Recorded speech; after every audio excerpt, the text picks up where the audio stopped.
Bueno, mientras salen los niños, ¿habéis visto el vídeo de nuestra caminata? A mí se me ponen todavía los pelos de punta. Hace 2 sábados, para mí era impresionante ir por el vial, todo cerrado, y nosotros caminando por mitad de la carretera, ¿no? Decía Eileen, era una asignatura pendiente la que teníamos, el poder cortar la calle, que siempre íbamos, bueno, vamos por el lado, pero este año dijimos que no, que vamos a cortar la calle y le vamos a decir a la policía que vamos a cortar la calle. Y cortamos la calle, ¿no? Y para mí era impresionante el ver toda la fila de personas, mirar hacia atrás y ver todo el vial, ¿no? Esa fila de personas denunciando la trata de personas, ¿no? Y bueno, muy agradecidos por la Iglesia que cada año se va sumando a esta caminata tan importante en la que reivindicamos que a día de hoy todavía existe la esclavitud y la trata de personas. Bueno, hoy quiero empezar con un texto que se encuentra en Lucas, Lucas capítulo 10. Voy a ponerme las gafas porque si no, no veo nada.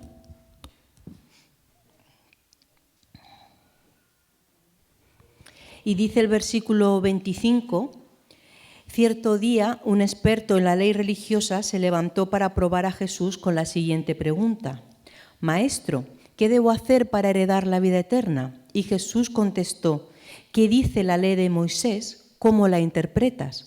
El hombre contestó: ama al Señor tu Dios con todo tu corazón, con toda tu alma, con toda tu fuerza y con toda tu mente, y ama a tu prójimo como a ti mismo. Correcto, le dijo Jesús, haz eso y vivirás. El hombre quería justificar sus acciones y entonces le preguntó a Jesús: ¿y quién es mi prójimo? Y Jesús respondió con una historia. Un hombre judío bajaba de Jerusalén a Jericó y fue atacado por ladrones. Le quitaron la ropa, le pegaron y lo dejaron medio muerto al costado del camino. Un sacerdote pasó por allí de casualidad, pero cuando vio al hombre en el suelo, cruzó al otro lado del camino y siguió de largo.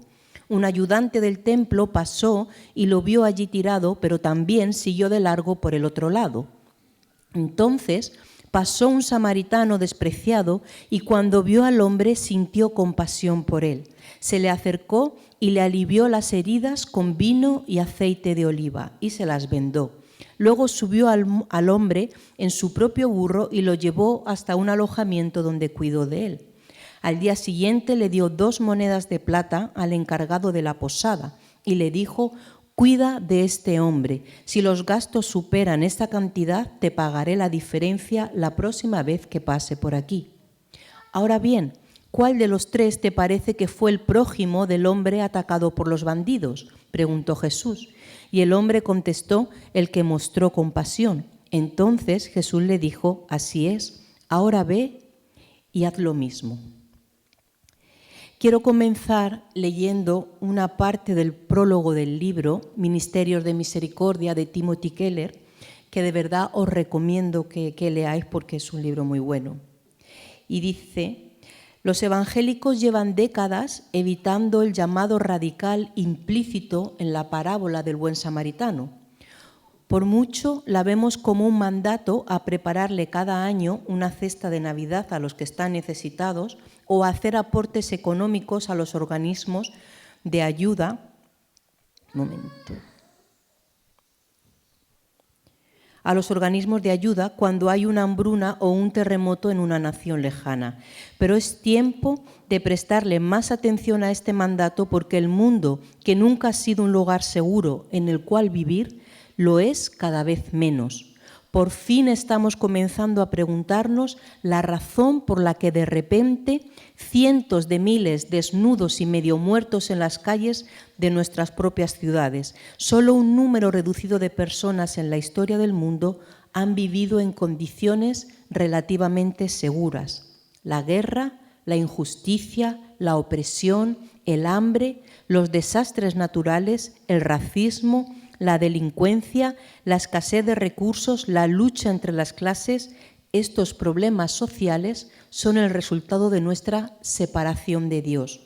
Estos problemas traen profunda miseria y violencia a las vidas de la mayor parte de la humanidad. Sin embargo, es probable que la mayoría de las personas que lean este libro pertenezca al grupo relativamente pequeño de gente que por la bondad de Dios lleva una existencia relativamente libre de estas presiones. Esta comodidad relativa nos puede llevar a un mundo imaginario en el que es difícil encontrarnos con el sufrimiento. Pero tarde o temprano tendremos que enfrentar el sufrimiento porque está en todo nuestro alrededor, incluso en los suburbios. Necesitamos tener una perspectiva real del mundo en que vivimos. Tal vez algunos tenemos que despertar a la realidad de que en lugar de estar viviendo en las islas de nuestra comodidad, estamos viviendo en el camino a Jericó. Creo que quizá una de las cosas que ha traído la pandemia ha sido un golpe de realidad. Pensaba que este libro se escribió justo antes de la pandemia, ¿no? La escasez de recursos, la muerte, la enfermedad, que en un principio era incontrolable, que no distinguía ni edad, ni sexo, ni raza, ni ubicación. Y todo esto se daba en el llamado el primer mundo.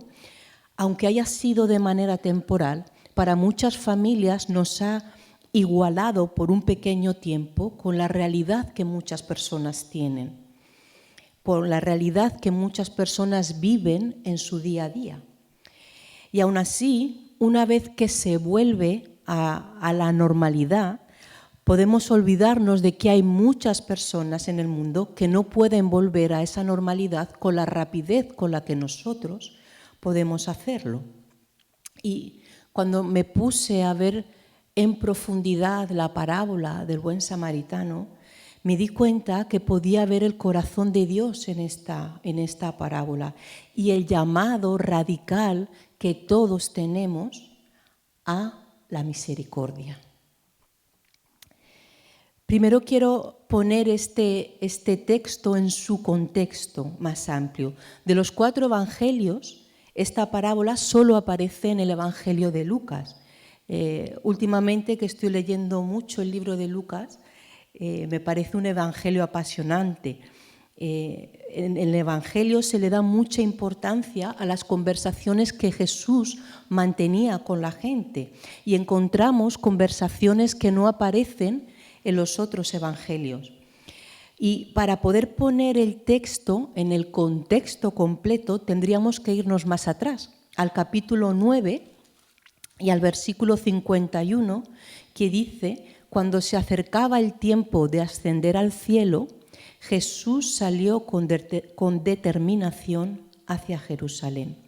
Esta parábola, este texto, se encuentra en el camino que Jesús inicia desde Galilea hasta Jerusalén, pasando por Samaria. Y ya sabemos, hemos hablado muchas veces, que los judíos evitaban pasar por Samaria cuando se dirigían a Jerusalén, aunque esta era la ruta más directa. No se llevaban bien unos con los otros. No podían, los judíos evitaban a los samaritanos. Y este viaje, que duraba entre 3 y 5 días, está enmarcado en 10 capítulos del libro de Lucas, desde Lucas 9:51 hasta el capítulo 19, el versículo 28, donde nos relata la entrada de Jesús cuando entra en Jerusalén subido en el pollino, sentado en el pollino. Por eso también algunos autores hablan de este evangelio como el evangelio del camino, porque casi todo el centro del evangelio cuenta todo este camino que Jesús hace con sus discípulos y con mucha más gente. Y en este camino Jesús cuenta 10 historias.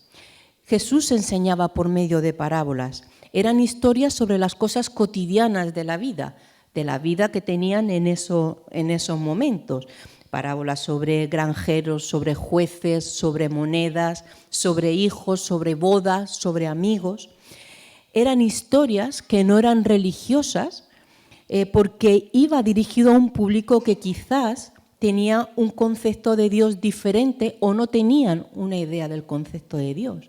Y yo pensaba, cuando leía esto, pensaba cuánto tenemos muchas veces que aprender de Jesús acerca de cómo hablar a las personas que no son creyentes. Y con Jesús se daban conversaciones diferentes, con diferentes personas, con diferentes grupos de gente. Él ya era conocido y yo pensaba, debía llevar toda una comitiva, iban sus discípulos, pero iba mucha más gente haciendo este camino con él. Y las personas salían al encuentro de Jesús porque ya lo conocían y salían a su encuentro, querían hablar con él, querían preguntarle.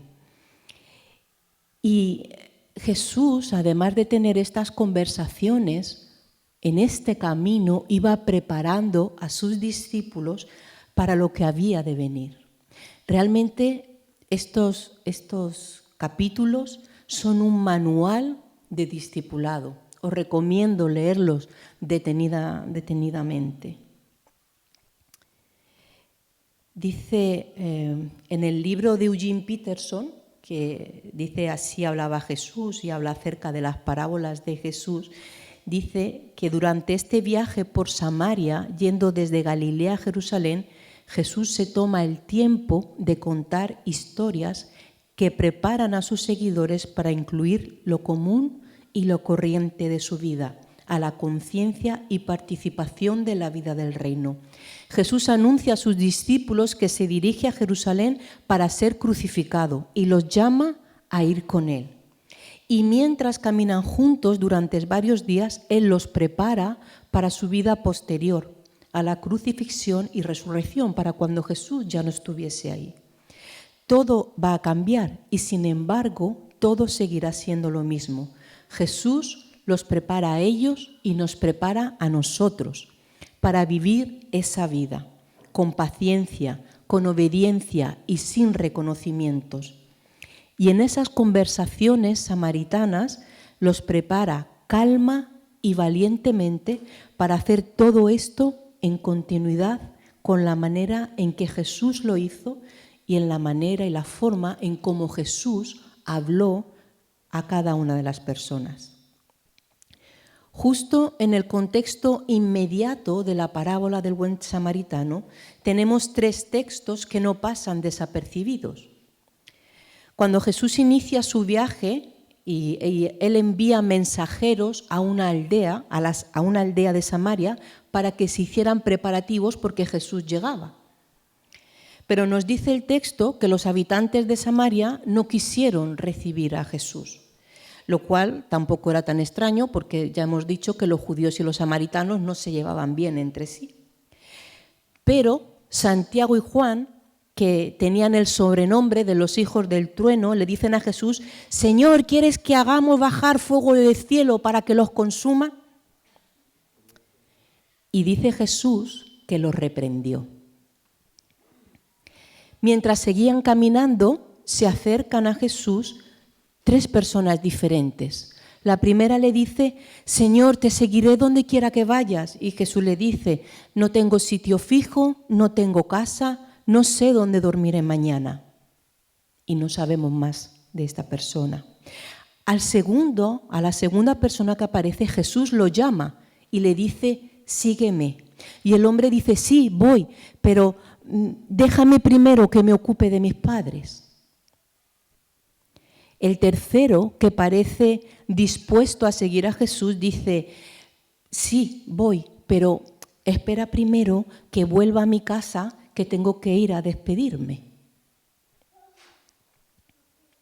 Y me encanta porque Eugene Peterson dice: apenas ha comenzado Jesús su viaje por Samaria rumbo a Jerusalén y ya ha recogido 3 seguidores, pero antes de dar 12 pasos ya lo abandonaron.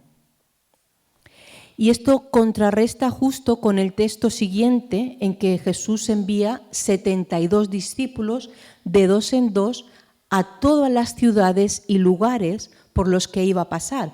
Y Jesús les da instrucciones claras de lo que tenían que hacer. Y a la vuelta, el mensaje de vuelta es lleno de gozo y alegría, porque dicen los discípulos: Señor, hasta los demonios nos obedecen cuando usamos tu nombre.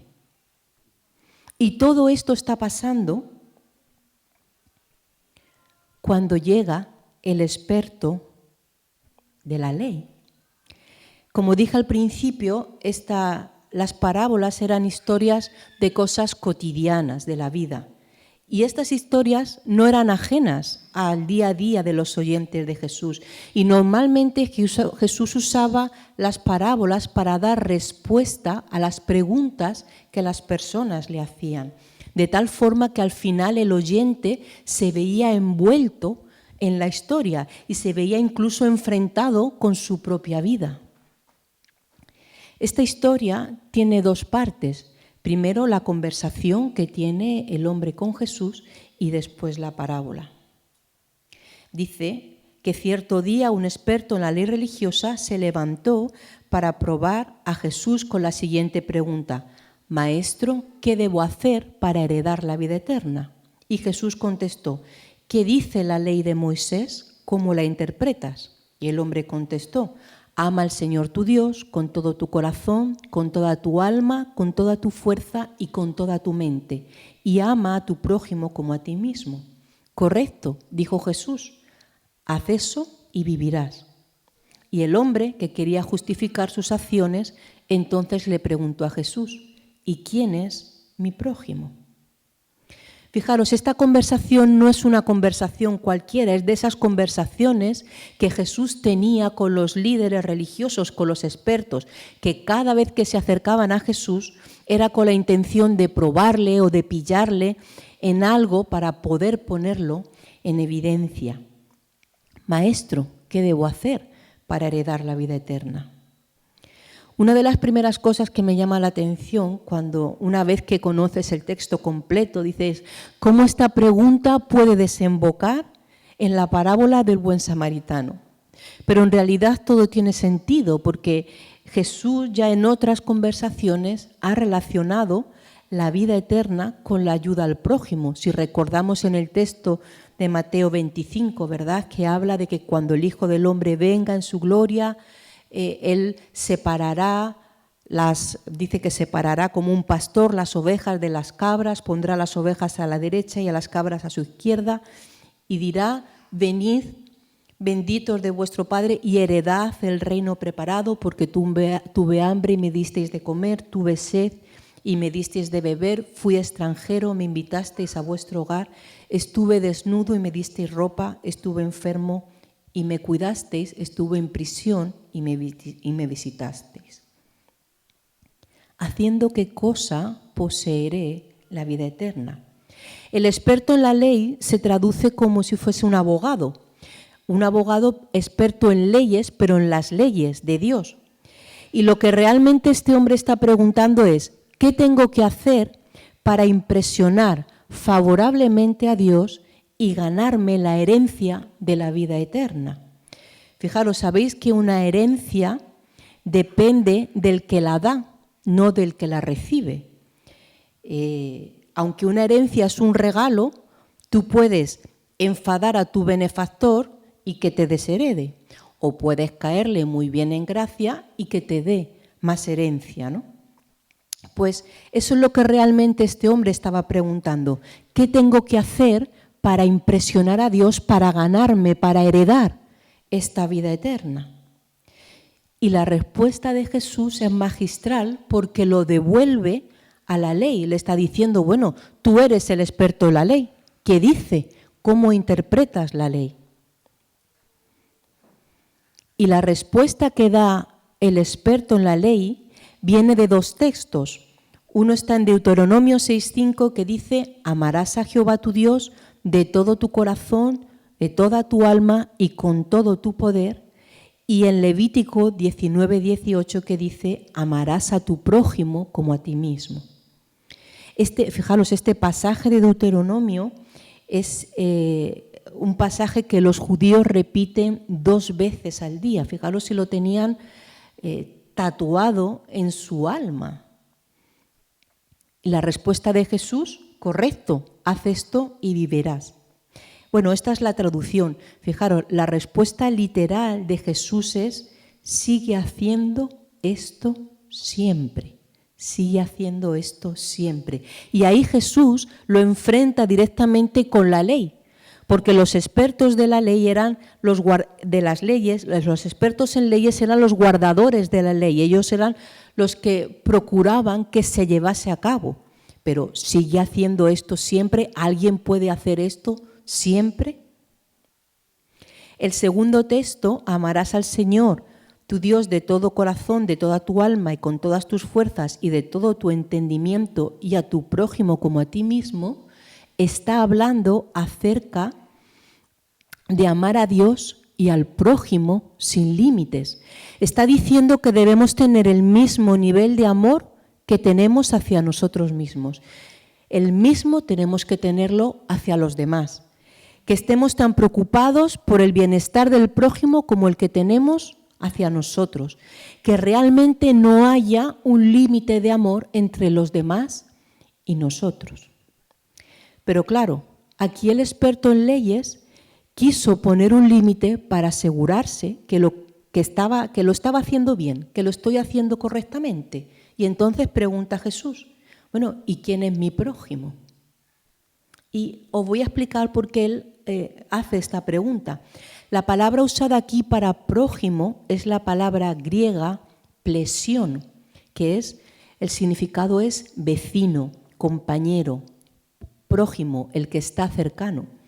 Pero para la cultura judía, el prójimo solo era el perteneciente a la tribu de Israel.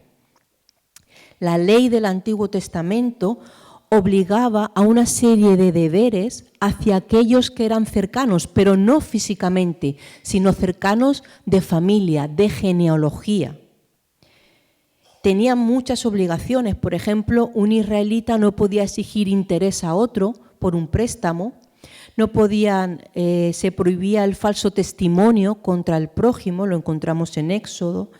No podían hablar, se prohibía codiciar cualquier cosa que el prójimo poseyera.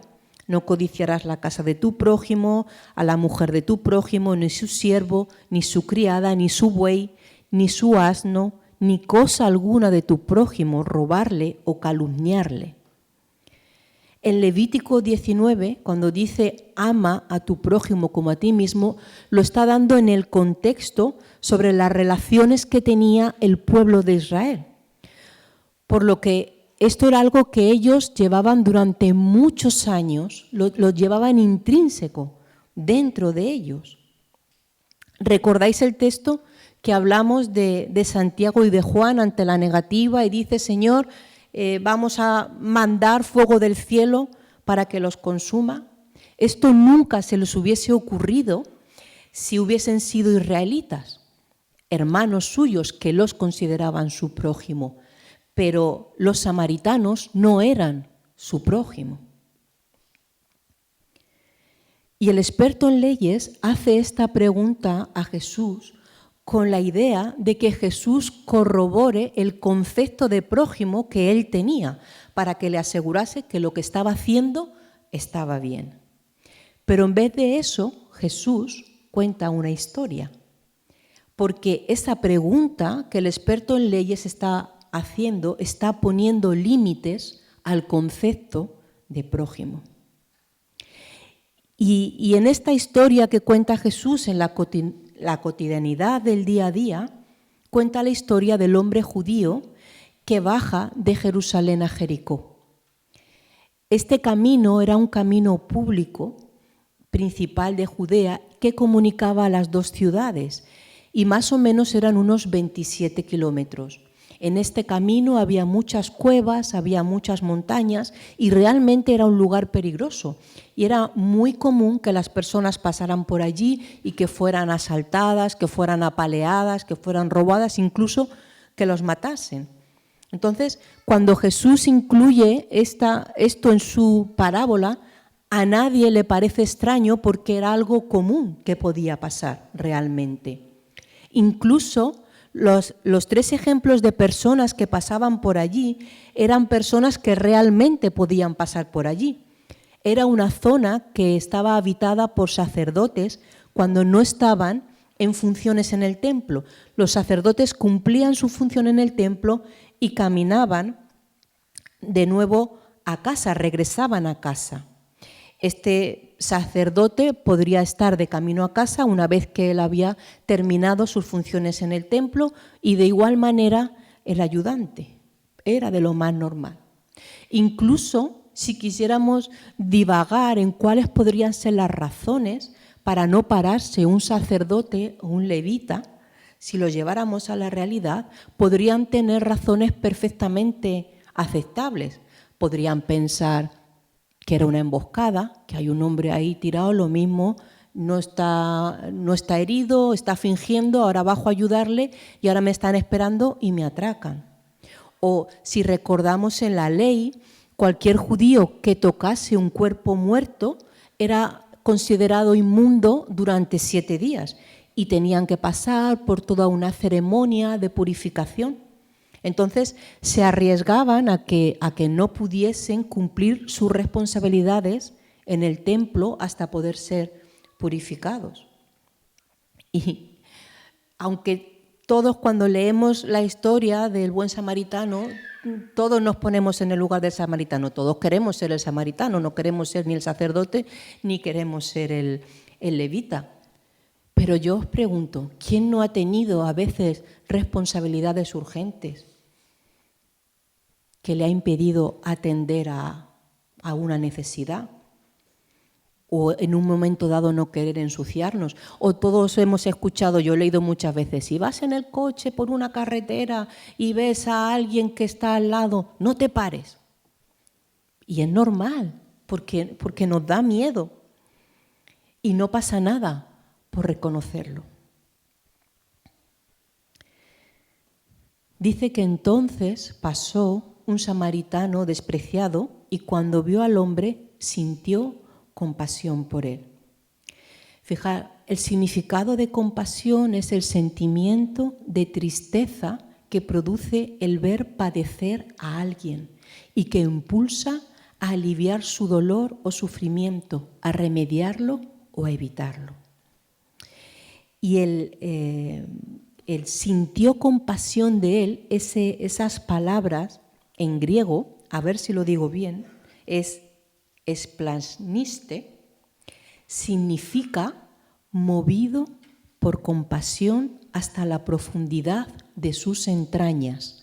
Movido por compasión hasta la profundidad de sus entrañas. Las entrañas es la parte más profunda en los órganos, el estómago, los intestinos.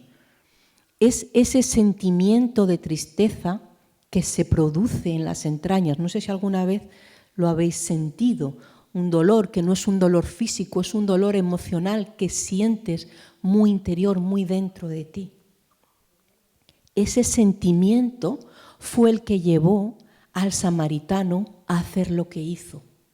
Lo curó, lo puso a salvo, dejó dinero para asegurarse que se recuperaba completamente y al finalizar la historia, Jesús le devuelve la pregunta al experto de la ley. Ahora bien, ¿cuál de los 3 te parece que fue el prójimo del hombre atacado por los bandidos?, preguntó Jesús. Y el hombre contestó, el que mostró compasión. Entonces Jesús le dijo, así es, ahora ve y haz lo mismo. Dice Eugene Peterson en su libro, la historia de Jesús no define al prójimo, lo crea. Jesús cambia completamente el concepto de prójimo. Yo me imaginaba, es como a veces cuando tenemos una idea metida en la cabeza y de repente, ¿no?, viene como algo que nos cambia el concepto y es como, si se abriese, ¿no?, algo en nuestra mente que nos hace entender todo de manera completamente diferente. El judío consideraba al samaritano como un extranjero y aunque había leyes para el trato con los extranjeros no eran ni mucho menos iguales que las leyes para los propios hermanos. Y Jesús viene a cambiar esa concepción, esa idea que tienen de quién es el prójimo. Yo me imaginaba, según estaba hablando Jesús con este experto en leyes, a Santiago y a Juan, escuchando toda la conversación y entendiendo por qué Jesús lo reprendió. Estos eran conceptos arraigados por generaciones en la mente y en el alma de los judíos, y Jesús estaba ampliando el concepto de prójimo a un concepto mucho más radical. Los discípulos iban escuchando las conversaciones que Jesús iba teniendo con las diferentes personas que se encontraban en el camino e iban aprendiendo el significado de lo que era seguir a Jesús. Y Jesús los iba preparando para el final de su viaje a Jerusalén. Dice Timothy Keller en su libro, la misericordia hacia la gran gama de necesidades humanas es una marca tan esencial del cristianismo que la misma podría servir como una prueba de la autenticidad de nuestra fe. La misericordia no es opcional ni adicional para el cristiano, más bien la señal inequívoca de una fe verdadera. Es una vida dedicada a las obras de misericordia. Y cuando examinas la parábola detenidamente y te das cuenta de ese ahora ve y haz lo mismo, nos damos cuenta que es un llamado completamente radical. Es un llamado a amar sin límites ni condiciones. Es un llamado a amar al prójimo de igual manera que nos amamos a nosotros, cuidar a otros. Un llamado a no poner excusas, de averiguar a quién debo ayudar y a quién no. Un llamado a no preguntar si es mi amigo o si es mi enemigo, si lo conozco o no. Un llamado a salir de nuestras propias burbujas y ser conscientes de que vamos andando por el camino hacia Jericó y que si nos fijamos en el camino vamos a ver muchos desvalidos entre nosotros. Pero fijaros, la Iglesia cuya responsabilidad es ser Jesús en esta tierra debe darle una vuelta más a todo esto. No solo es amar al prójimo como a nosotros mismos, sino nuestro llamado es amar al prójimo como Dios lo ama. ¿Y cómo ama Dios? El amor de Dios es un amor espiritual, un amor que busca el bien supremo, el bien del alma. Es un amor voluntario, es un amor intencional. Uno ama porque quiere amar, no tengo que esperar a que me salga el deseo de amar, sino que debo amar. Tomo la decisión de amar. Es un amor incondicional, no está condicionado a que si la otra persona me ama, entonces le amo. No, independientemente de la otra persona, mi deber es amar. Es un amor responsable, no hace las cosas de mala gana. Es un amor diligente, toma la iniciativa. Es un amor puro, no hay ninguna mala intención detrás, ninguna doble intención detrás. Es un amor sincero, es un amor honesto. Es un amor intenso porque involucra todo nuestro ser, alma, cuerpo, espíritu. Es un amor creciente, cada día va a más. Es un amor abundante. Es un amor compasivo, es sensible ante las necesidades de los demás, pero además es comprensivo ante las debilidades y situaciones de las personas que están alrededor nuestro. Es un amor estable, no es que hoy te amo y mañana no, sino que nos mantenemos en ese amor. Es un amor sacrificial, que implica sacrificar nuestra vida por otros. Es un amor que sirve, un amor tierno.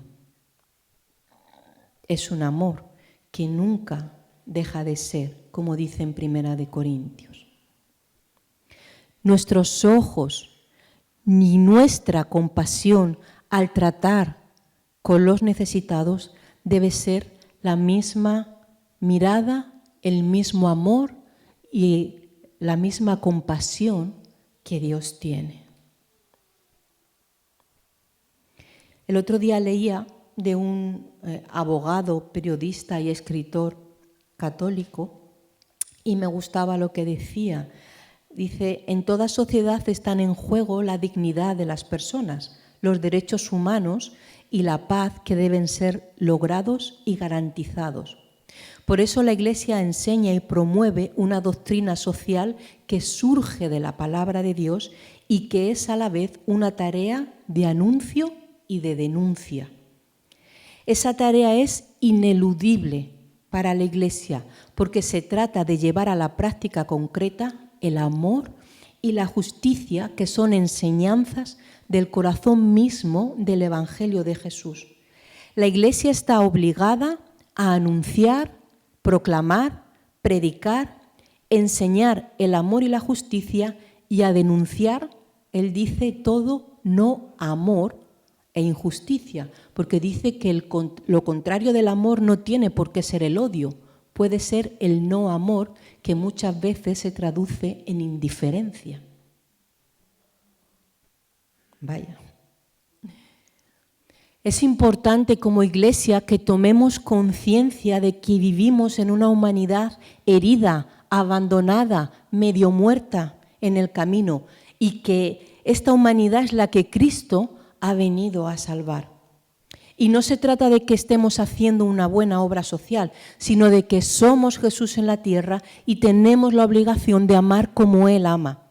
La obligación de reflejar el amor de Dios, porque esa será la forma de acercar a Dios a mucha gente que no tendrá otra manera.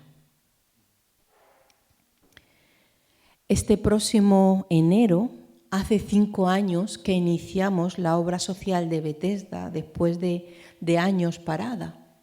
Iniciamos la obra social para que fuese el espacio en el que la Iglesia pudiese hacer aquello para lo cual había sido llamada, ser Jesús en la tierra. Y si salimos a la calle con pancartas, vestidos de negro, para denunciar la trata de personas, es porque nos duele hasta las entrañas el sufrimiento de las mujeres y niños y hombres que están en situación de esclavitud. Y si repartimos alimentos es porque nos duele en las entrañas el ver familias que no tienen suficientes alimentos en su casa. Y si creamos un proyecto para familias inmigrantes es porque nos duele hasta las entrañas el ver la situación de desprotección en la que se encuentran muchas familias que se les deniega el asilo. Y si nos esforzamos por impartir formación para mujeres en situación de vulnerabilidad, es porque nos duele hasta las entrañas la situación de desigualdad en la que se encuentran muchas de estas mujeres, situaciones que ellas no han pedido. Y si cada año hacemos las cajitas del niño de la Navidad, es porque nos duele en las entrañas tantos niños que no tienen ni un mísero regalo en todo el año. Pero sobre todo es porque debemos amar a cada una de estas personas como Dios las ama. Y amor es todo lo que dije antes. Cuando nosotros salgamos de aquí hoy, entre semana, vamos a volver al camino de Jericó, ese camino lleno de maleantes y de bandidos. Y si nos duelen las entrañas de ver lo que está pasando a nuestro alrededor, si no nos duele las entrañas de ver lo que está pasando a nuestro alrededor, es que nos hemos insensibilizado contra el dolor y vivimos en nuestra burbuja de cristianos evangélicos de domingo en domingo. Nosotros decidimos, podemos pasar de largo y aislarnos de todo cuanto pasa a nuestro alrededor, o podemos estar pendientes de poder ser el prójimo para los demás y de amarlos como Dios los ama. Quiero terminar con un texto de Eduardo de Las que dice: ninguna autoridad puede hacer que todo esté permitido, porque la injusticia y la explotación no son tan invisibles, y Cristo murió, entre otras razones, para que se sepa que no todo está permitido. El Jesús interpretado a partir de su vida, muerte y resurrección, con toda la carga de radicalidad evangélica que plantea, constituye lo no negociable del cristianismo.